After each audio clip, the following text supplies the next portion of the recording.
Hello my loves, I hope you're all doing well. Today I'm gonna show you how I draw a portrait with colored pencils. This video is not really a step-by-step tutorial and more of a how I do it demonstration with some portrait drawing tips I've learned that might help you as well. I'm using Prismacolor colored pencils in my Leuchtturm 1917 sketchbook. The paper of the sketchbook is really thin and you can easily see through the pages, but I really like how soft and smooth the paper is, and I just really love using colored pencils on it. I've just recently started drawing more of these kind of monotone portrait drawings, and I'm having so much fun with it. Colored pencils are probably the most convenient and accessible medium, so it's really easy to get started with them. But let's start with this drawing.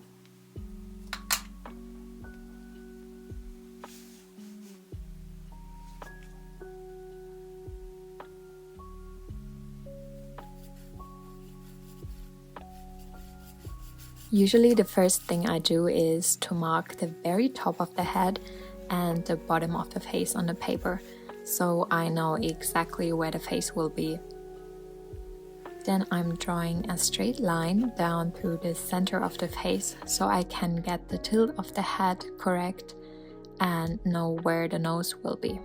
As you maybe can see, I'm always holding my pencil to the reference picture, and I compare the angle of it to my drawing so I can get the proportions right. I hope you can understand what I mean. It's kind of hard to explain. For example, I'm looking at the eyebrows and holding my pencil against them, and then I draw a line in this exact angle to mark the position of the eyebrows. For this initial sketching part, I'm using very light pressure and always measure with a pencil and look for the guiding lines. I always compare these invisible lines in the reference to my drawing to make sure the proportions are correct.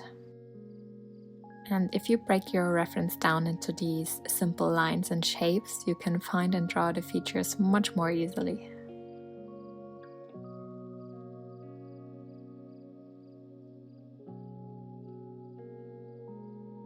And by the way, I do realize the finished drawing doesn't look exactly like the girl in the picture, but it wasn't necessarily my intention to make an exact copy.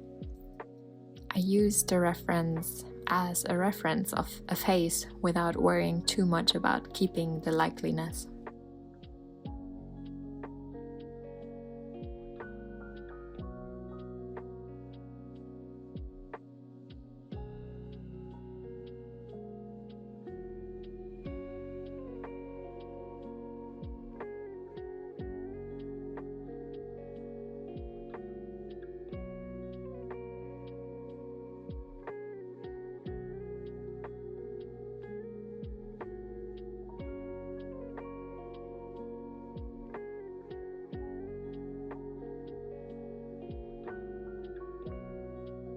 So once I have the basic structure down, the real fun begins. I start darkening the lines and drawing the details and shadows. I used the 4 colors you saw in the beginning, but I'm mainly stuck to the lighter red. The darker red I used for some lines I wanted to stand out more. The pinkish purple I used for the big shadow in the face and neck, and the orange I used for lighter parts of the face to add a bit more warmth to it.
So that's it.